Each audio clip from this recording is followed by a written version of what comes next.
Hello everyone, আসসালামু আলাইকুম।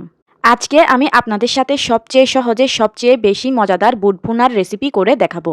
এই ছোলা বুট ভুনার রেসিপিটা মোটামুটি আমরা সবাই পারি, কিন্তু কিভাবে এই ছোলা বুটটা রান্না করলে সবচেয়ে বেশি মজাদার হয় সেটা নিয়েই থাকছে আমার আজকের এই রেসিপিটা একবার শিখে গেলে আপনিও সবচেয়ে বেশি মজাদার ছোলা বুট ভুনা রান্না করে নিতে পারবেন, যেটা খেয়ে সবাই শুধু আপনার রান্নার প্রশংসাই করতে থাকবে।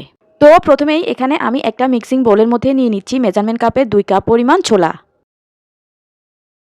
এবারে এই 2 কাপ পরিমাণ বুটকে আমি পর্যাপ্ত পরিমাণ পানি দিয়ে সারা রাতের জন্য ভিজিয়ে রাখবো।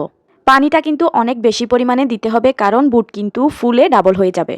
বুটটাকে যত বেশি ভিজিয়ে রাখবেন বুটটা কিন্তু তত তাড়াতাড়ি সিদ্ধ হবে। তো এখন আমি এগুলোকে সারা রাতের জন্য ভিজিয়ে রাখবো। তবে হাতে সময় না থাকলে সেক্ষেত্রে আপনারা এই বুটগুলোকে একেবারে গরম পানি দিয়ে আধা ঘন্টা বা 1 ঘন্টার জন্য ভিজিয়ে রাখবেন। গরম পানি দিয়ে ভিজিয়ে রাখলেও কিন্তু বুটগুলো তাড়াতাড়ি ভিজে যায়।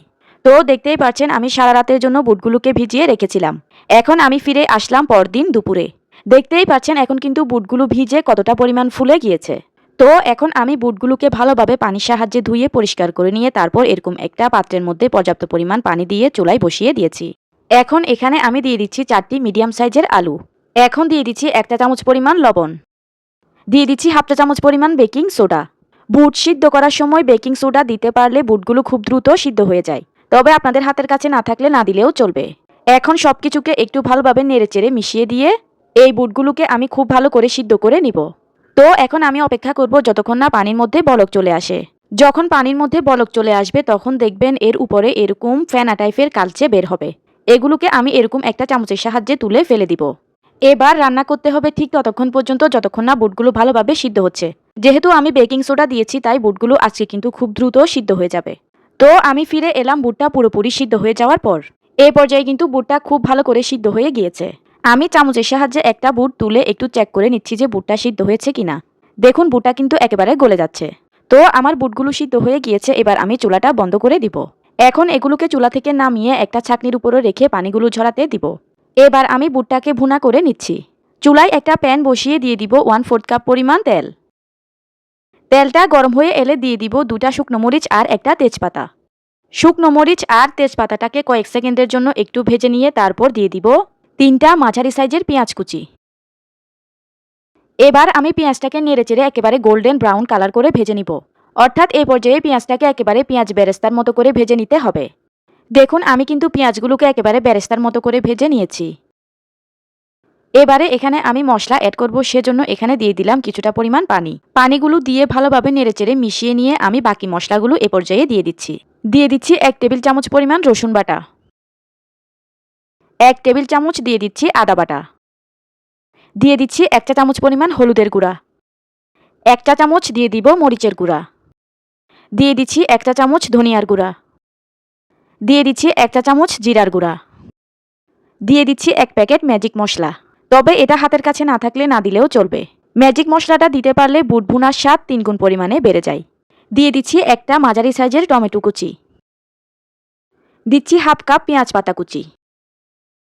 দিয়ে দিচ্ছি 1/2 চা চামচ বা পরিমাণ মতো লবণ। যেহেতু বুট সিদ্ধ করার সময় আমি লবণটা দিয়েছিলাম তাই এ পর্যায়ে লবণের পরিমাণটা আমি কম দিয়েছি। এবার একটু সময় নিয়ে সবকিছুকে ভালোভাবে নেড়েচেড়ে দিয়ে এই মশলাগুলোকে কষিয়ে নিতে হবে। যখন দেখবেন মশলাগুলোর থেকে এরকম তেল ছেড়ে দিয়েছে তখন বুঝে নিতে হবে যে মশলাগুলো ভালোভাবে কষিয়ে নেওয়া হয়ে গিয়েছে। আমার মশলাগুলো কষিয়ে নেওয়া হয়ে গিয়েছে। এখন আমি দিয়ে দিচ্ছি আগে থেকে সিদ্ধ করে রাখা আলুগুলো। আলুগুলোকে হাতের সাহায্যে এভাবে একটু চটকিয়ে নেবেন। এতে করে বুটভুনাটা হোটেলের মতো মাখা মাখা হবে। এখন আবারও অল্প একটু পানি দিয়ে এই আলুগুলোকে এই মশলার সঙ্গে খুব ভালো করে কষিয়ে নিতে হবে। তো যখন এরকম তেলটা আবারও ছেড়ে দিবে তখন আমি সিদ্ধ করে রাখা বুটগুলো দিয়ে দিব। বুটগুলো দিয়ে ভালোভাবে নেড়েচেড়ে মশলার সঙ্গে বুটগুলোকে মিশিয়ে দিতে হবে। বুটগুলোকে ভালোভাবে মশলার সঙ্গে নেড়েচেড়ে মিশিয়ে নেওয়া হয়ে গেলে দিয়ে দিব 3টা কাঁচামরিচ ফালি। আর দিয়ে দিব পরিমাণ মতো ধনিয়া পাতা কুচি।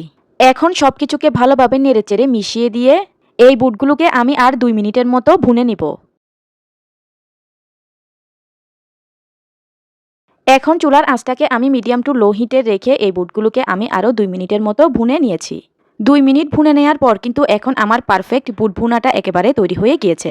এই স্পেশাল বুট ভুনাটা যে কত পরিমাণে মজা তা আপনারা একবার বাসায় না বানালে বুঝতেই পারবেন না। এখন আমি এই বুট ভুনাটাকে চুলা থেকে নামিয়ে একটা প্লেটে সার্ভ করে নিচ্ছি। এই রমজানে আপনারা এভাবে করে বুট ভুনাটা করে দেখবেন, আশা করি খেতে অনেক বেশি ভালো লাগবে। এই বুট ভুনাটা বাসার সকলেই খুবই পছন্দ করে খাবে।